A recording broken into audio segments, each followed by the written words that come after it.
First contact with terror. Dr. Maya Chen pressed her face against the observation window of Research Station Alpha 7, watching the twin suns of Aurelia Prime cast their golden light across the peaceful world below. She had been working with the Zilani for 3 years now, studying their remarkable civilization that had never known war, never experienced violence. The blue-skinned humanoids had welcomed her as the first human scientist to live among them, despite the galaxy's whispered warnings about her dangerous species. The Zilani were everything humanity was not. They solved conflicts through meditation and discussion. Their technology focused on healing and creation rather than destruction. Their cities were works of art, floating gracefully above crystal-clear oceans. Maya often wondered what Earth might have been like if humans had evolved on such a gentle world. "Dr. Chen," called Commander Vex Thalor from the communication station. His melodic voice carried the same peaceful tone that all Zilani possessed. "We are detecting unusual energy signatures at the edge of our solar system." Maya walked over to examine the readings, her human training in xenobiology making her instantly alert to potential threats. The Zilani had excellent detection equipment, but they interpreted data through the lens of scientific curiosity rather than military caution.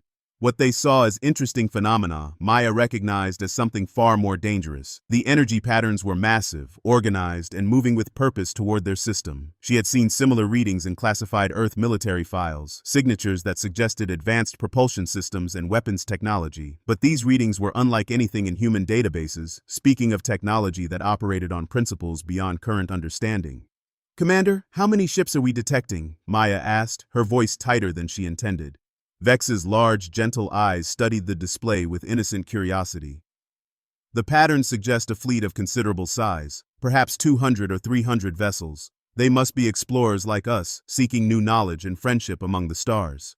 Maya felt a chill run down her spine. In her 3 years among the Zilani, she had learned to love their optimistic view of the universe, but her human instincts, evolved on a world where everything tried to kill you, were screaming warnings that something was terribly wrong. "Commander, I recommend we go to defensive alert status and contact the Zilani Fleet Command immediately." Vex looked puzzled by her suggestion. "Defensive alert? Dr. Chen, we have no weapons systems. We are a research station dedicated to peaceful scientific study. Surely these approaching vessels come in the same spirit." The innocence in his voice broke Maya's heart. The Zilani had no concept of predators, no understanding that the universe might contain beings who took what they wanted through violence. They had evolved on a world without dangerous animals, without natural disasters, without scarcity. Their entire species had developed along paths of cooperation and mutual support. Maya activated her personal communicator to contact Earth, but the approaching fleet was already close enough to jam most subspace frequencies. Only emergency channels remained open, and those were monitored by Zilani communications protocols that prevented military transmissions. "Commander, at least send a standard greeting to the approaching fleet. Ask them to identify themselves and state their intentions." Vex nodded enthusiastically. "An excellent idea, Dr. Chen. First contact with a new species is always cause for celebration." The Zilani sent out their standard peaceful greeting, a beautiful mathematical sequence that expressed concepts of friendship, curiosity, and mutual benefit. The message was followed by artistic representations of Zilani culture, music, and scientific achievements. It was the same greeting they had sent to Earth decades ago, which had led to Maya's current assignment. The response came quickly, but it was not what anyone expected. A beam of pure energy lanced out from the approaching fleet, striking the small mining station on Aurelia Prime's third moon. Maya watched in horror as the facility simply ceased to exist. Not destroyed, not exploded, not vaporized. It was there one moment and gone the next, as if it had been erased from reality itself. "By the eternal light," whispered Vex, his blue skin paling to almost white. "What happened to Mining Station Gamma?" Maya was already moving, her human reflexes kicking in as her brain processed the implications. "Commander, sound evacuation alarms immediately. Contact all ships in the system and tell them to retreat to minimum safe distance. We are under attack." But the Zilani communication systems were not designed for rapid emergency broadcasts. They were built for careful, thoughtful discussion and consensus building. By the time Vex could override the protocols, 3 more facilities had vanished under the strange energy weapons. The approaching fleet resolved on their sensors, and Maya felt her blood turn to ice. The ships were massive, each one easily 10 times the size of the largest Zilani vessels. They were constructed from some kind of dark material that seemed to absorb light and sensor beams alike. The hulls showed geometric patterns that hurt to look at directly, as if they existed in dimensions that human and Zilani perception could barely comprehend. Most disturbing of all, the ships moved in perfect synchronization like parts of a single vast organism. There were no individual vessel signatures, no signs of separate crews or command structures. Whatever controlled these ships operated as a unified intelligence of terrifying scope. Dr. Chen, Vex said, his voice shaking as he stared at the tactical display. I do not understand. Why would they destroy our facilities without warning? We offered them friendship and knowledge. Maya grabbed the commander's shoulders, looking directly into his large, innocent eyes. Vex, listen to me carefully. Not all species in the universe are like the Zilani. Some beings take what they want through force. These ships are not here to make friends. They are here to consume everything in your system. The truth of her words became clear as the dark fleet spread out in a precise formation around Aurelia Prime.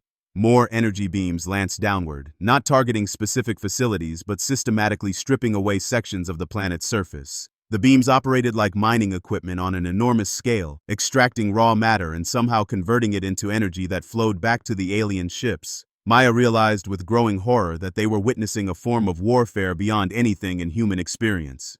These beings did not conquer worlds or enslave populations. They simply consumed everything, breaking down matter at the molecular level to feed their own needs.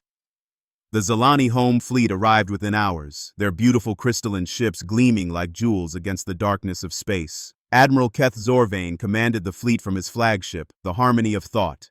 Maya had met the Admiral during her first week on Aurelia Prime. He was a philosopher warrior, one of the few Zilani who understood that sometimes peaceful beings must be prepared to defend themselves. Dr. Chen, Admiral Zorvain's voice came through the communication system. Our sensors show that your species has experience with hostile contact. What do you recommend?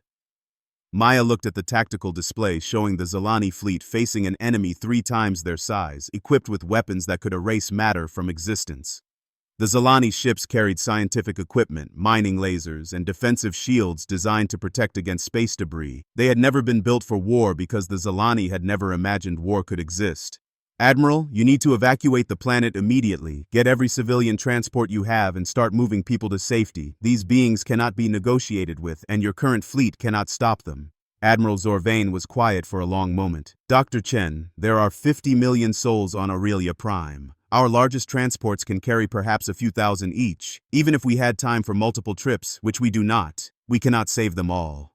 Maya felt tears building in her eyes as she watched the dark ships methodically consuming sections of the beautiful world below. Cities that had stood for thousands of years were vanishing under the energy beams. Oceans were being drained and converted to fuel for the alien fleet. The twin suns seemed dimmer somehow, as if the presence of these beings drained light itself from the system. Then we fight, Maya said quietly. We buy time for as many evacuations as possible, and we send out a distress call to every species in the galaxy.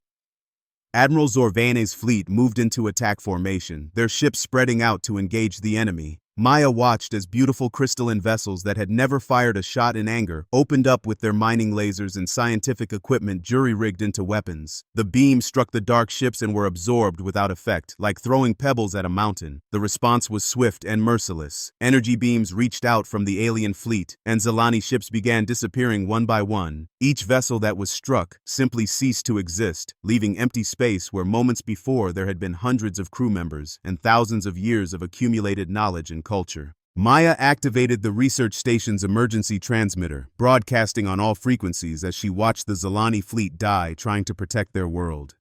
This is Dr. Maya Chen, human xenobiologist, transmitting from Aurelia Prime system.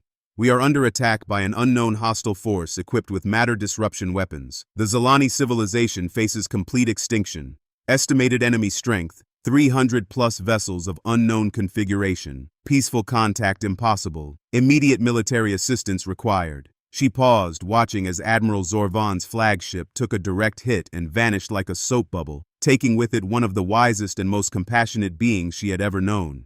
To all who receive this transmission, the Zilani are a peaceful people who have never harmed anyone. They do not deserve this fate. If there is anyone out there with the strength to stand against these destroyers, please, we need your help. The transmission went out across the galaxy, carrying Maya's desperate plea to hundreds of worlds and thousands of species. Most civilizations that received it would offer sympathy and humanitarian aid, but lacked the military capability to face such an overwhelming threat. But on a small blue world called Earth, in the office of Admiral Sarah Cross, the message was received with very different reactions. Admiral Cross had been reading intelligence reports about humanity's reputation in the galaxy. Most alien species saw humans as dangerous, unpredictable, violent creatures from a world that had tried to kill them every day since they learned to walk. As she watched the recording of the matter disruption weapons erasing Zilani ships from existence, Admiral Cross realized something. Sometimes the galaxy needed dangerous, unpredictable, violent creatures. She reached for her communicator. "Get me the President. We have a situation that requires the full deployment of Earth's fleet." Outside her window, Earth turned slowly in space, a blue world where every species had evolved as either a predator or prey, where natural disasters taught lessons about survival, where scarcity had driven innovation and cooperation through necessity rather than philosophy. The dark ships consuming Aurelia Prime had never encountered Deathworlders before. They were about to learn why the rest of the galaxy feared them. Maya watched from Research Station Alpha 7 as the last of the Zilani defense fleet disappeared under the alien energy weapons. The beautiful world below was half consumed now, its crystal cities gone, its floating gardens dissolved into energy to feed the dark fleet. But her message had been sent, carrying across space toward Earth and the dangerous creatures who called it home. She could only hope that somewhere out there, monsters were preparing to hunt monsters. When monsters hunt. Monsters. Admiral Sarah Cross stood in the war room at Terra Command, surrounded by holographic displays showing the massacre at Aurelia Prime. The images were difficult to watch. Entire sections of the beautiful world were simply gone, consumed by energy beams that defied every law of physics humanity understood.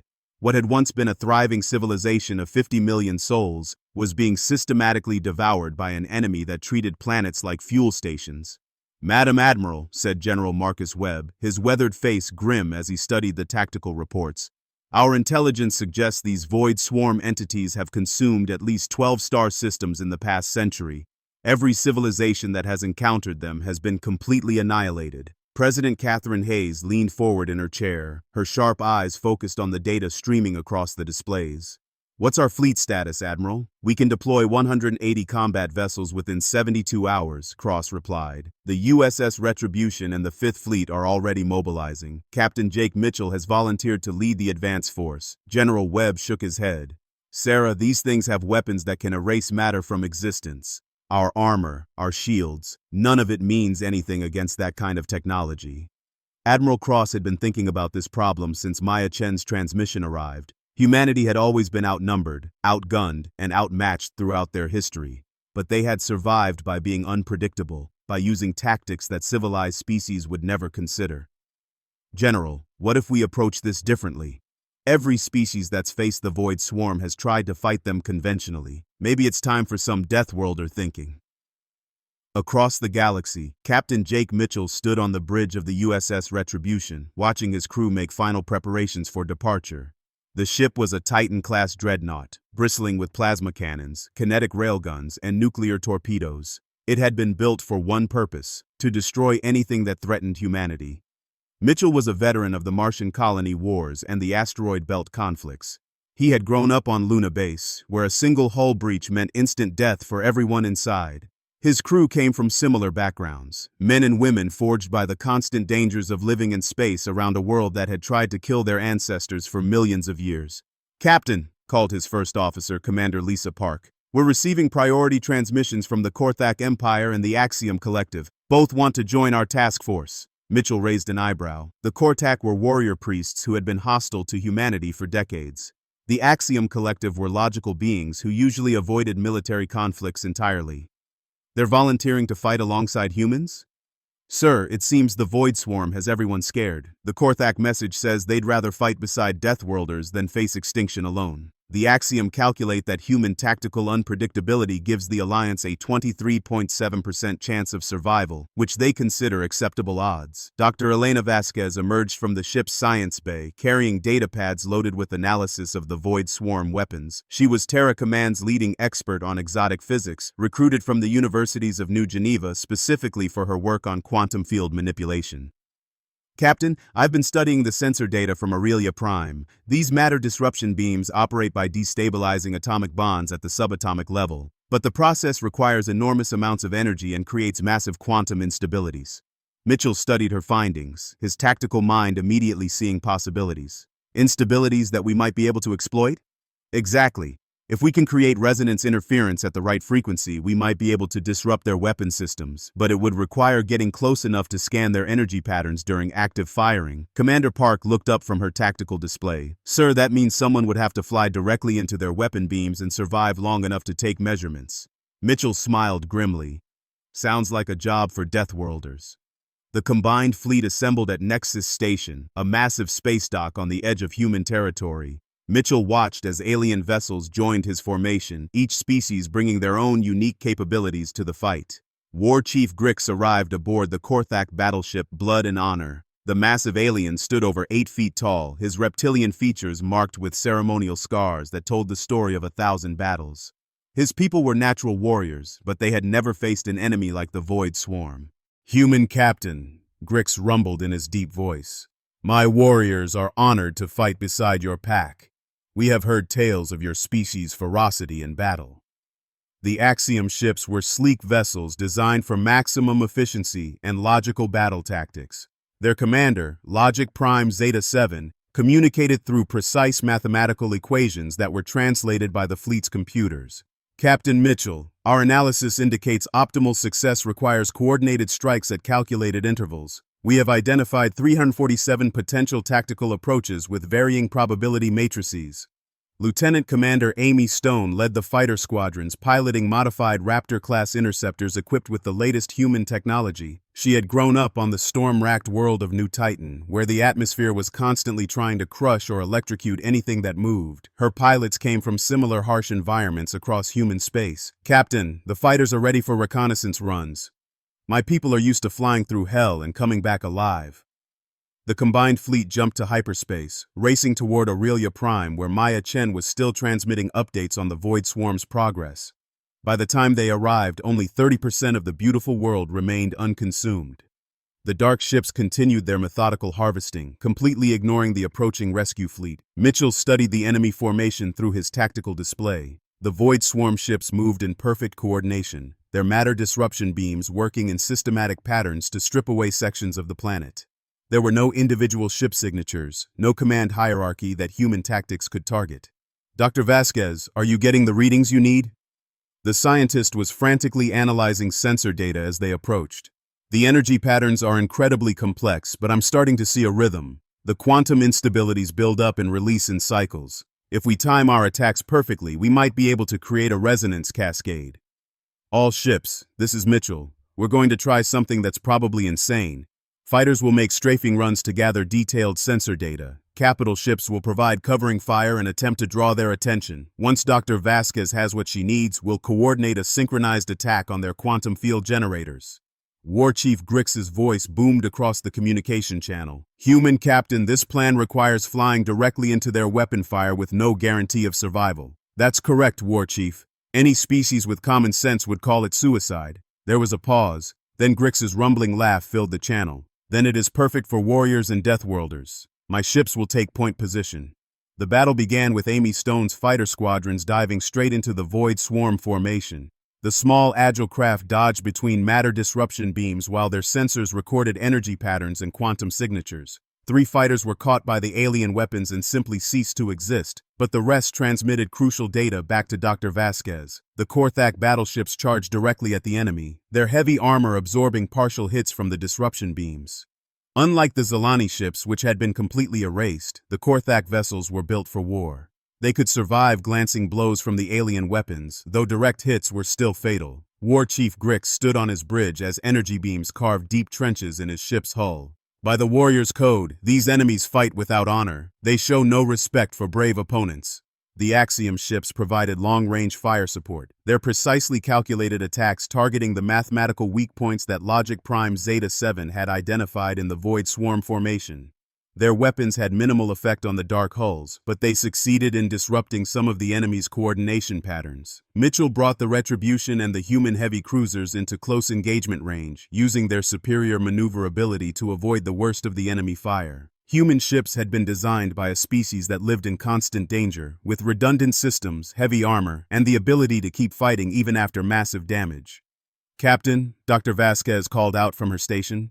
"I've got it. The quantum field generators create a resonance pattern every 43 seconds. If we can hit them with synchronized plasma bursts at exactly the right moment, we can create a cascade failure."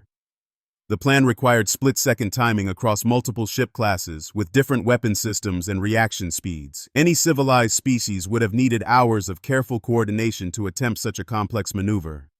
"All ships, prepare for synchronized strike in 30 seconds, Mitchell announced. "Fighters will mark targets, capital ships will fire on my command. This is going to be close." Amy Stone's remaining fighters painted targeting lasers on the Void Swarm ship's quantum field generators, tiny targets barely visible against the massive dark hulls. The Korthak battleships aligned their heavy weapons, while the Axiom ships calculated precise firing solutions. Human vessels prepared their plasma cannon batteries. 10 seconds, Mitchell counted down, watching his chronometer as Dr. Vasquez monitored the quantum field fluctuations. 5, 4, 3, 2, mark! Every weapon in the combined fleet fired simultaneously, hundreds of energy beams converging on the marked targets at the exact moment when the Void Swarm's quantum fields were most vulnerable. The effect was spectacular. Instead of absorbing the attacks like they had before, the dark ships began to resonate with destructive harmonics. Their matter disruption weapons flickered and failed as the quantum cascade spread through their systems. 3 of the massive vessels simply imploded, their exotic matter hulls collapsing into gravitational singularities that briefly distorted space-time around them. "It worked!" Dr. Vasquez shouted over the chaos of the bridge. "The resonance cascade is spreading through their entire formation."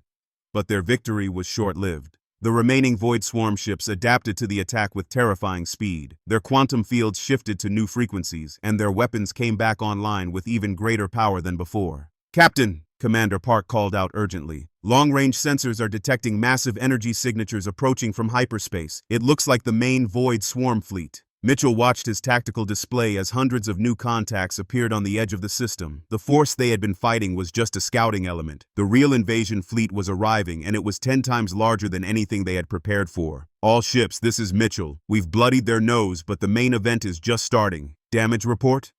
The responses came in from across the fleet. Half the fighters were gone. The Korthak had lost 2 battleships. Several Axiom vessels were severely damaged. The human cruisers had taken heavy casualties but were still operational.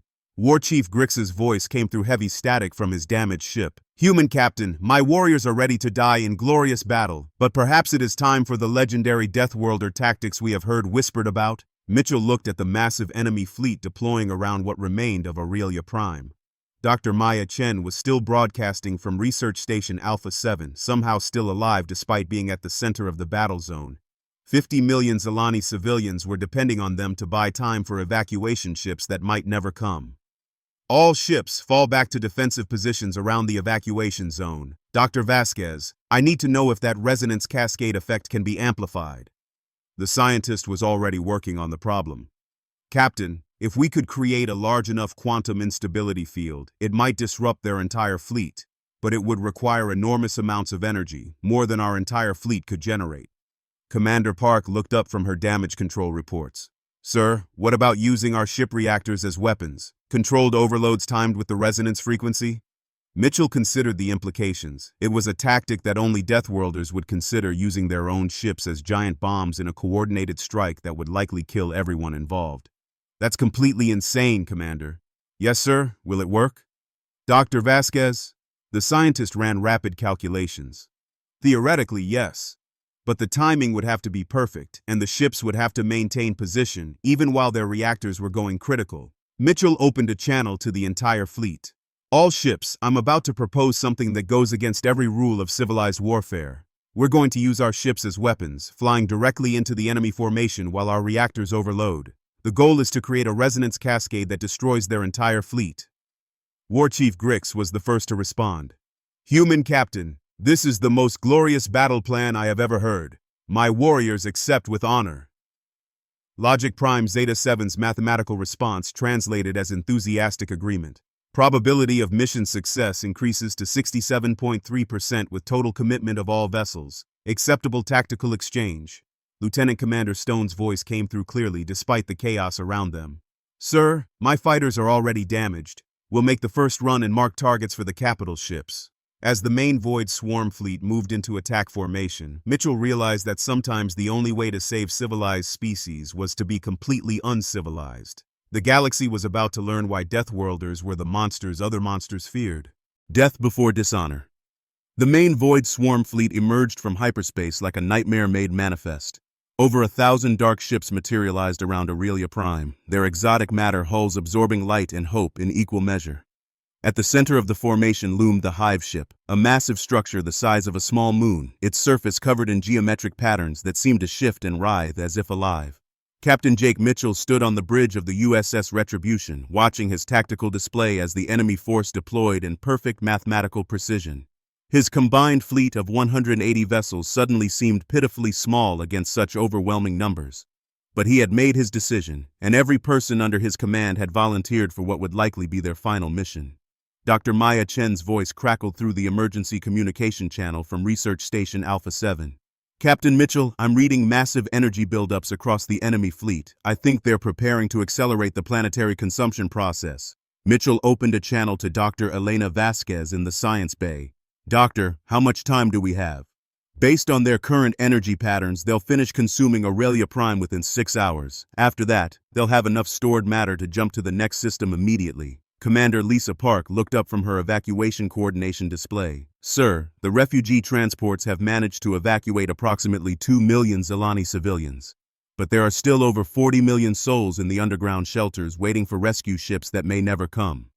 The mathematics of the situation were brutal and simple. Even if every transport ship in the sector worked around the clock, they could not evacuate everyone before the planet was completely consumed. The only hope was to buy more time by destroying the Void Swarm fleet entirely. War Chief Grix's voice boomed across the communication channel from his damaged battleship. Human Captain, my warriors have prepared for the final charge. We will fly directly into the heart of their formation and trigger our reactor overloads in sequence, creating the resonance cascade your scientist requires. Lieutenant Commander Amy Stone was coordinating the fighter squadrons for their suicidal reconnaissance mission.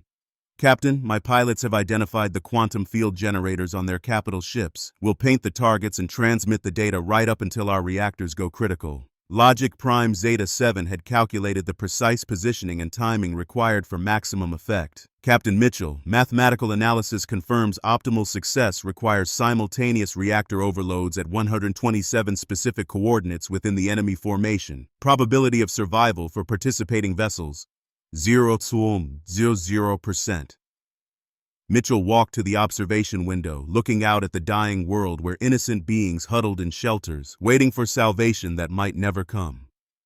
He thought about Earth, where his daughter was probably sleeping peacefully under blue skies and white clouds, protected by the sacrifice of people she would never know.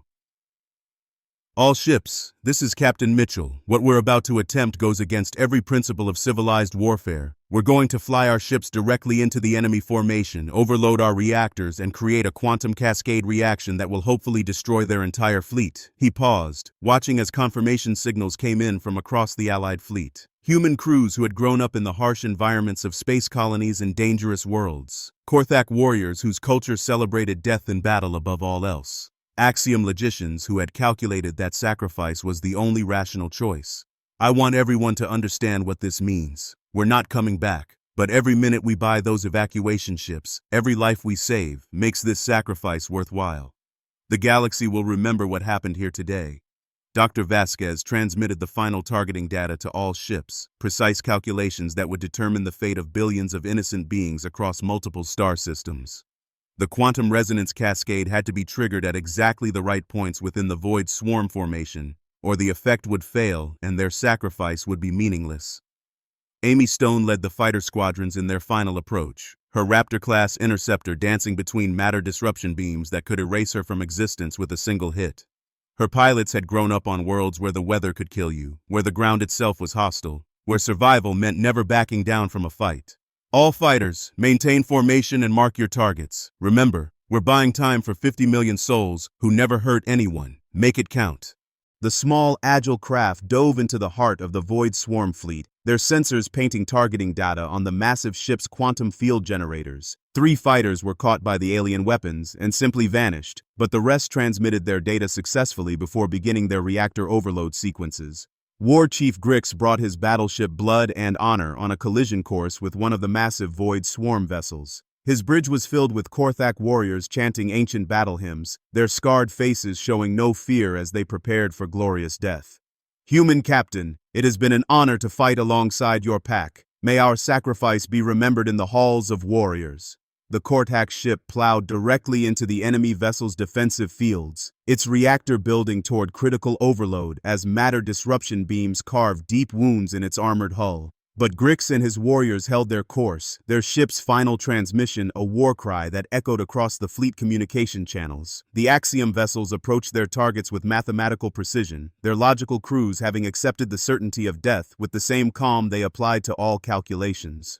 Logic Prime Zeta 7's final transmission was a simple equation expressing gratitude for the opportunity to preserve life through sacrifice. Captain Mitchell guided the Retribution toward the massive hive ship at the center of the enemy formation. The alien vessel was beginning some kind of energy buildup that made space itself seem to vibrate with malevolent power. Dr. Vasquez's readings indicated it was preparing to consume the remaining portion of Aurelia Prime in a single massive extraction. Commander Park, initiate reactor overload sequence. Set timer for 60 seconds after we enter their defensive perimeter. Park's hands moved steadily across her control panels, her Asian features calm despite the chaos erupting around them. She had grown up on the asteroid mining stations where a single mistake meant death for everyone aboard. Overload sequence initiated, Captain. All hands, prepare for final approach. The USS Retribution accelerated toward the hive ship, its hull beginning to glow as the reactor moved toward critical mass. Matter disruption beams lanced out from the alien vessel, carving deep trenches in the human dreadnought's armor. But the ship had been built by a species that understood the necessity of sacrifice with redundant systems and heavy armor designed to keep fighting even while dying. Dr. Vasquez monitored the quantum resonance patterns building across the battle space as more allied ships triggered their overload sequences. Captain, the cascade effect is beginning to form. The resonance frequency is matching our calculations. Mitchell watched his tactical display as confirmation signals came in from across the Allied fleet. Human cruisers flying into certain death. Korthak battleships chanting war cries as their hulls melted around them. Axiom vessels maintaining perfect formation even as their systems failed. All ships, this is Captain Mitchell. It's been an honor serving with you. Remember, we're not dying today, we're living forever in the lives we save. The first reactor overloads began simultaneously across the Void Swarm formation. Instead of simple nuclear explosions, the carefully timed detonations created quantum instabilities that resonated with the alien ship's exotic matter hulls. The effects spread like ripples through water, each new explosion amplifying the resonance cascade. War Chief Grix's ship exploded in a brilliant flash that took out 3 Void Swarm vessels. Amy Stone's fighters created a chain reaction that disrupted an entire squadron of alien ships. The Axiom vessels disappeared in precisely calculated explosions that maximized the quantum interference patterns. The Retribution was less than 1,000 kilometers from the hive ship when its reactor finally went critical. The explosion was spectacular, a miniature star that briefly outshone both suns of Aurelia Prime, but more importantly, it was the final catalyst that completed the resonance cascade Dr. Vasquez had designed. The effects spread through the Void Swarm fleet like a plague of light and energy. The alien ship's exotic matter hulls, which had seemed invulnerable to conventional weapons, began to resonate with destructive harmonics. One by one, the massive vessels imploded as their quantum field generators failed catastrophically. The hive ship lasted longer than the others, its enormous size providing some protection against the cascade effect, but even it could not withstand the combined resonance of over 100 simultaneous reactor overloads. The massive structure began to collapse in on itself, creating gravitational anomalies that warped space-time around it. Dr. Maya Chen watched from Research Station Alpha 7 as the entire Void Swarm fleet destroyed itself in a chain reaction of quantum instabilities. The dark ships that had seemed so invincible simply ceased to exist, their exotic matter breaking down into component atoms that scattered harmlessly through space. This is Dr. Maya Chen broadcasting on all frequencies. The Void Swarm fleet has been completely destroyed through the sacrifice of Captain Mitchell and the combined Allied fleet. Aurelia Prime is safe. The evacuation can continue. In the aftermath of the battle, rescue ships arrived from across the sector. The evacuation that had seemed impossible was completed within days, with all remaining Zilani civilians transported to safety on worlds offered by dozens of species who had been inspired by the Allied fleet's sacrifice. The galaxy's perception of humanity changed overnight. No longer were they seen as dangerous primitives from a violent world. Instead, they were recognized as protectors, beings willing to sacrifice everything to defend those who could not defend themselves. Admiral Sarah Cross received reports of the battle from her office at Terra Command. The cost had been enormous, an entire fleet destroyed, thousands of brave souls lost, including some of humanity's finest officers. But the strategic implications were even more significant. President Catherine Hayes addressed the Galactic Council for the first time in human history, speaking not as a representative of a primitive species, but as the leader of the galaxy's primary military power. "The events at Aurelia Prime have shown us all something important," she said, looking out at assembled representatives from hundreds of worlds. "The universe contains threats that cannot be reasoned with, enemies that can only be stopped through force. Peaceful species should not have to face such horrors alone." The result was the formation of the Galactic Defense Alliance, with Earth as its military commander and dozens of species contributing resources, technology, and personnel to a unified defense force. The Zilani, despite their pacifist nature, became the Alliance's primary medical and humanitarian corps. The Korthak warrior clans provided ground forces and boarding specialists. The Axiom Collective contributed advanced sensors and tactical analysis. Dr. Maya Chen was appointed as the Alliance's first xenobiological advisor, helping to coordinate between species with vastly different cultures and capabilities. She often thought about Captain Mitchell and the crew of the Retribution, whose sacrifice had not only saved 50 million innocent lives, but had transformed humanity's role in the galaxy. Years later, when the next great threat emerged from the dark spaces between stars, the galaxy was ready. Not because they had learned to be violent like the humans, but because they had learned that sometimes violence was the price of preserving peace.